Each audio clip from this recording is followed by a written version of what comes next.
Poetry of Existence, written by and read by me, Shyamal Bhattacharya. Let us make some more rainbows out of the flow and fall of our feelings, emotions, and sensations of our life.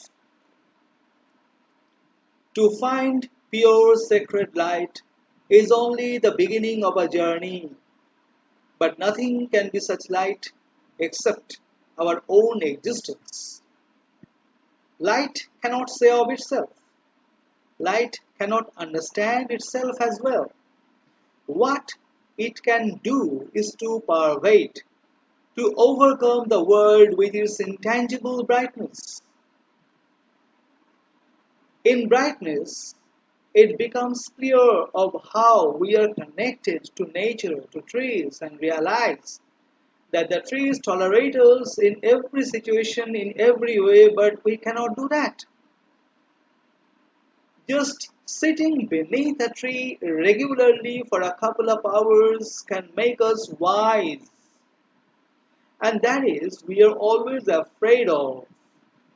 We adore technical knowledge, but any attainment of wisdom makes us embarrassed, as if we are getting exposed to some indefinite vulnerability. That is why, in all our self protectedness, whenever we meet any wisdom, we feel that we are on the verge of committing suicide. Accumulation of such feelings makes us a cloud full of raindrops, ready to pour down in complete surrender in its journey. Most of the problems of human life have such a constitution that no human effort can solve them. No logic can explain this, and that is the very mystery of life. A mystery in its reality is inexplicable. It can only be enjoyed. Our life will be bereft most of its pristine enjoyment if we refuse and turn away from such mysteries. Actually, not knowing is a festival of this cosmos that summons you to go beyond your ego. Any acknowledgement to this fact that we do not know is very purifying to ourselves.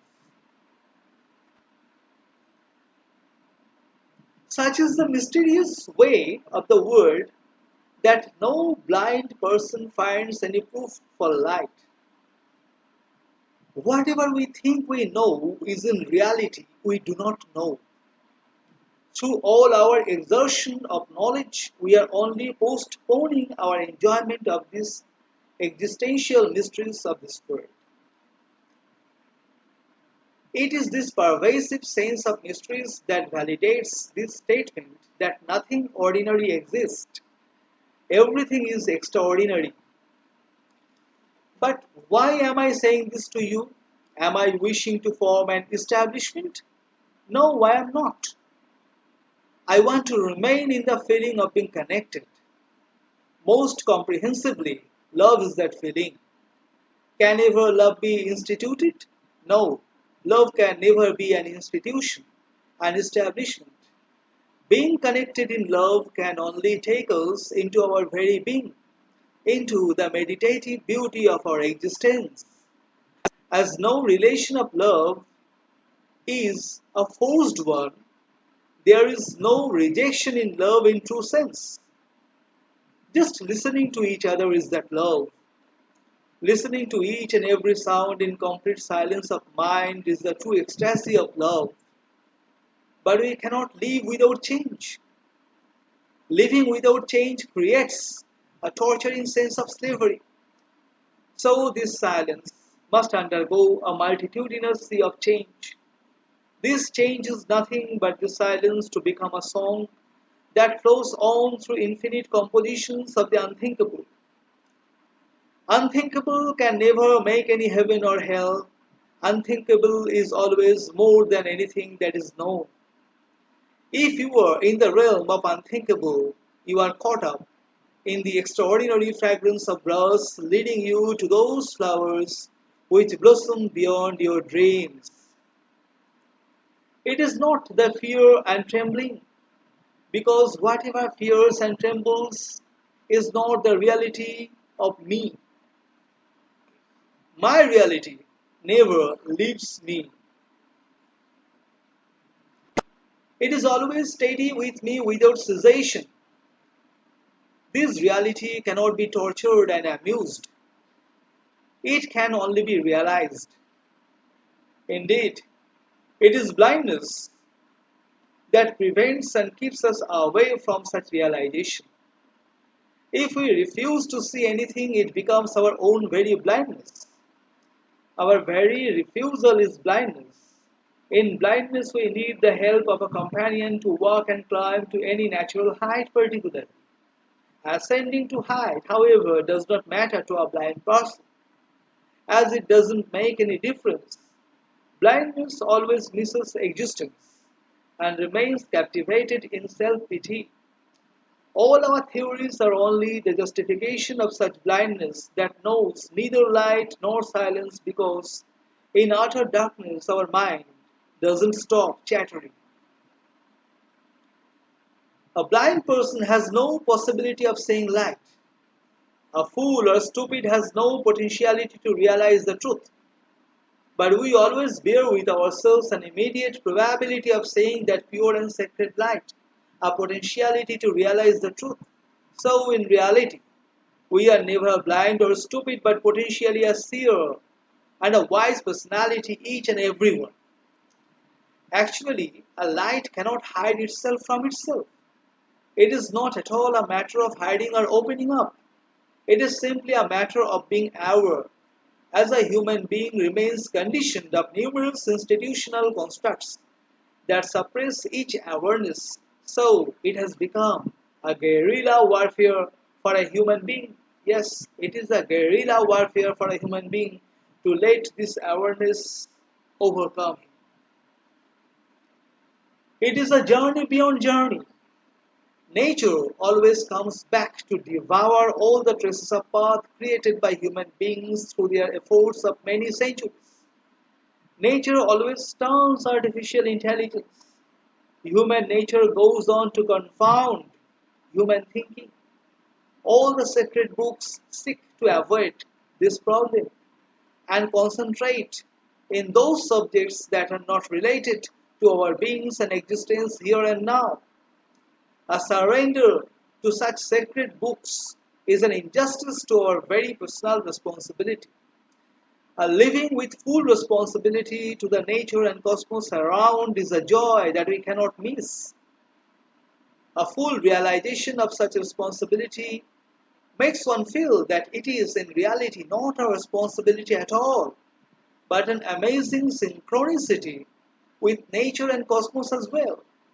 All the worms, insects, birds and animals, aquatic creatures and trees live with such synchronicity. The sky joins in their everyday joy as their very movement thrills each wave of the sky. To its very opposite, human beings are so much busy in the imagination and symbols that they have created in their way of getting separated from nature that they have become very efficient in dreaming. As the consequence, they have lost the natural spontaneity of entering a state of deep sleep as well as of waking up fully at their own reality. We need some rest of our imagination to realize this. The moon is always tangibly calm and serene at the time of harvest. If a person happens to discover that moon with all its serenity inside his own innermost skies, then he comes to be capable of listening to the stars talking to each other. But the fun is that man does love neither the light nor the darkness that much, in which such listening becomes possible.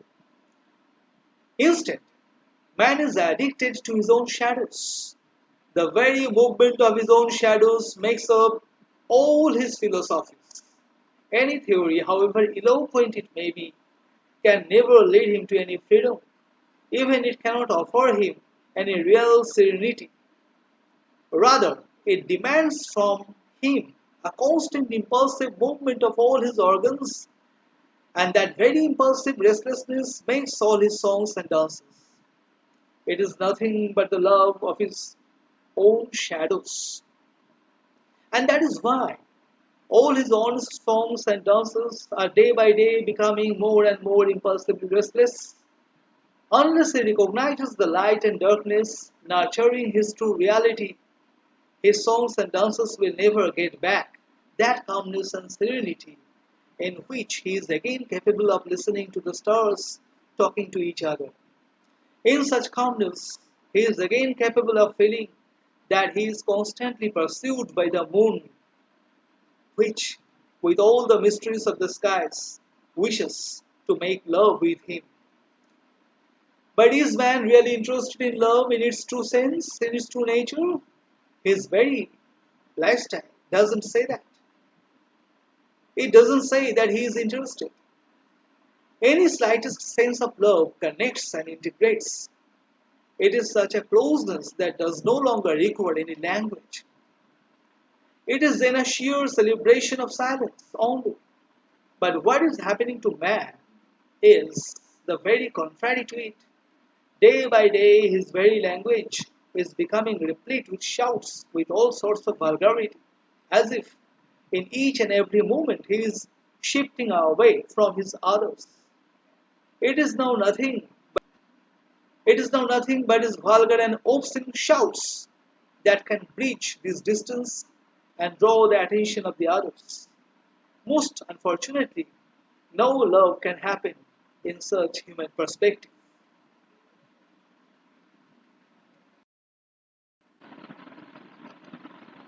Indeed, man is very violent. His tendency to exert his very existence is violence. All the other creatures of this world also have violence, but in comparison to human immensity, their violence appears quite insignificant one.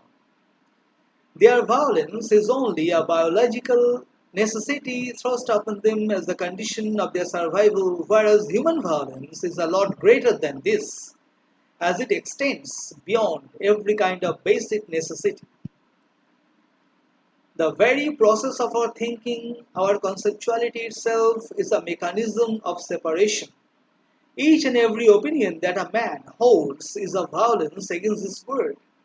He has truths to exert, falsity to refute, and ideals to follow. And each of such activities brings about violence. The entirety of human life is the cultivation of such violence. It is chiefly due to his own conception of anthropocentrism that he is the superior being in the world.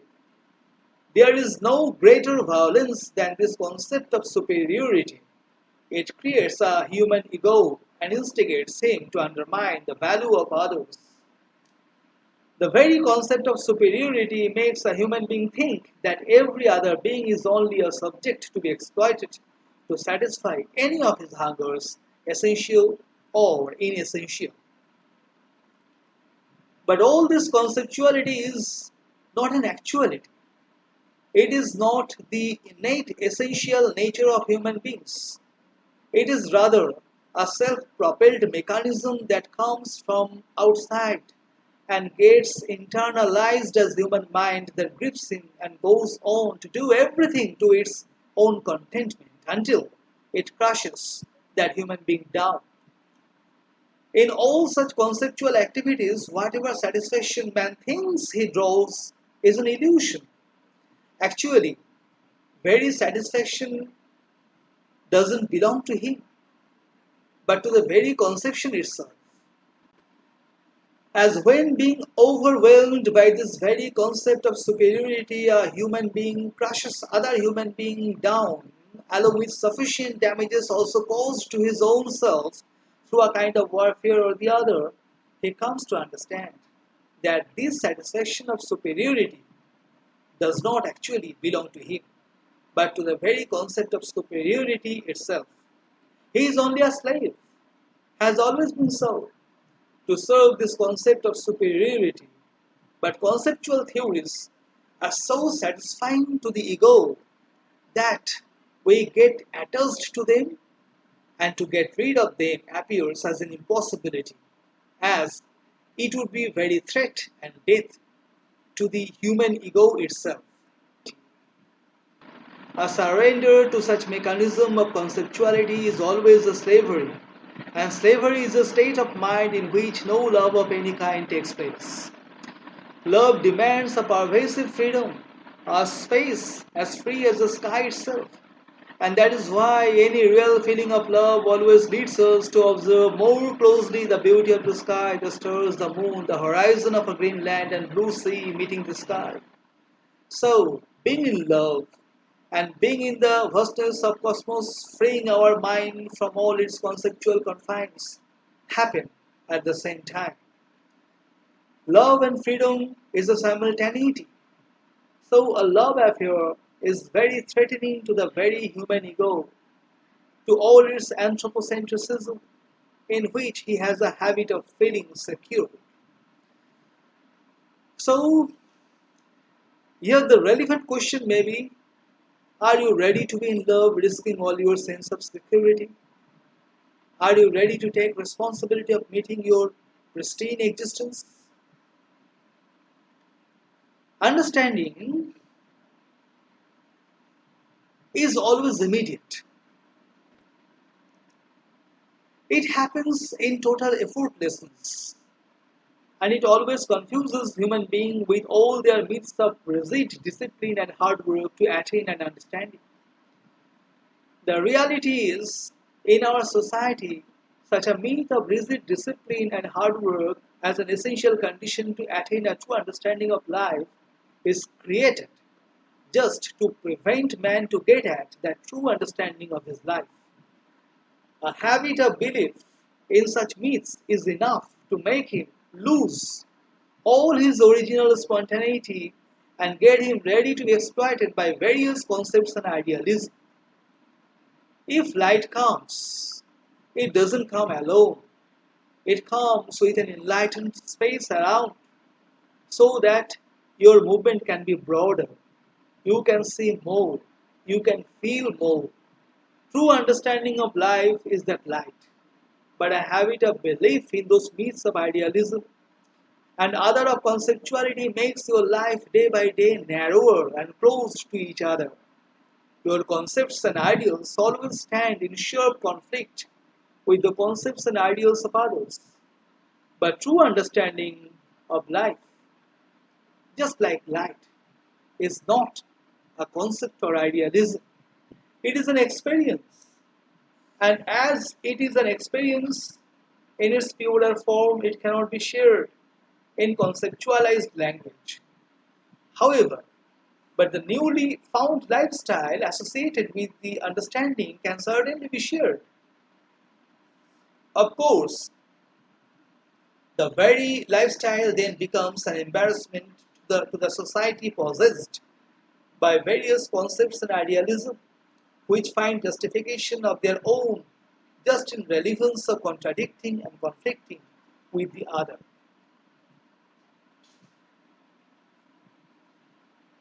But when the true understanding of life takes place, such contradictions and conflicts disappear. A man of real understanding of life leaves the feeling of all the persons around. He talks through all the multiplicity of voices of the others that keeps him in perfect equilibrium. He undergoes all the joys and sufferings of the others. He thus gets connected to this existence in an original, unique way. He then knows what the moral integrity really is, as the birds fly happy in the sky. So, a man of moral integrity lives happy in a multiple ways beyond conceptuality.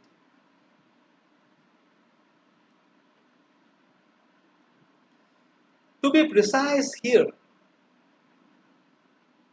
whatever is harmonious with nature, with the cosmos, is this moral integrity that knows no conflict and disaster.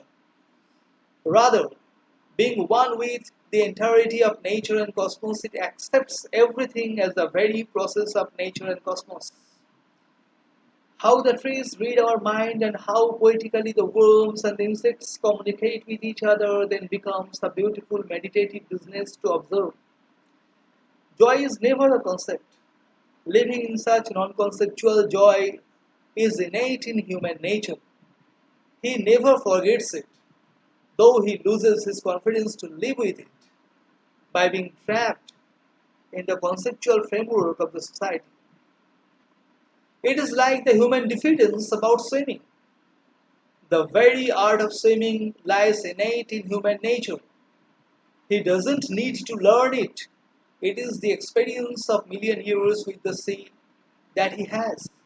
Even before his last birth, he floated in the liquid of his mother's womb. Nevertheless, many of the human beings go through their life with this belief that they can never swim.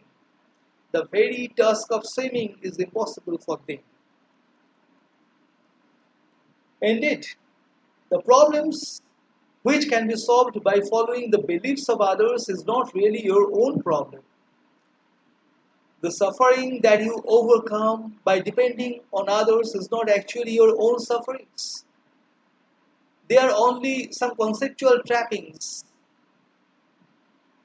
that enjoy to contain you in your false living. But if you are free from your dependence on all the given beliefs and other such conceptual frames, then you are very spontaneously in a non-conceptual light, which brightens the very understanding that each wave of the sea is essentially a river, and each river is potentially a sea, and it can be felt both internally and externally. As the connectedness then overwhelms the vision and understanding of everything, it is a non-verbal state of utter silence. It is. In a non-verbal state of utter silence, such vision and understanding takes place. As you have got yourself free from all the given concepts, beliefs, and idealism, so your mind is delivered from all the conflicts with others. Your mind has therefore stopped chattering, and a great quantity of your energy, your essential vitality is saved that enlightens perhaps all the dark corners of your mind. It is then a silence, a vision, an understanding which always lies beyond the process of conceptualization. The deeper you take a dive into the oceanic awareness within and without, the quicker all such conceptions, beliefs, and idealism will be dissolved. All your hopes, wishes, expectations are the activities which belong to the realm of conceptuality. They are nothing but the pseudo-serious play of all your beliefs and idealism. All such hopes, wishes, expectations are quite non-existent in your non-conceptual living. The dewdrop doesn't hope and the moon doesn't expect. But whatever is natural spontaneously happens. The moon is reflected on the dewdrop. The moon becomes the dewdrop and the dewdrop becomes the moon. And interconnectedness prevails. There is only one universal religion, and that is to survive. Everything in this universe wants to survive. Even all the human illusions also. So, for the sake of survival, this conceptuality needs to resist this natural feeling of being interconnected. And for this, conceptuality arranges for everything: social politics, idealism, warfare. But if one stops and refrains from being a blind follower of all such conceptual activities, then he is again back in the flow of such interconnectedness. Our non-conceptual spontaneity is like those of grass and trees. Unless you continually go on to destroy these grass and trees, they will eventually overtake all your space.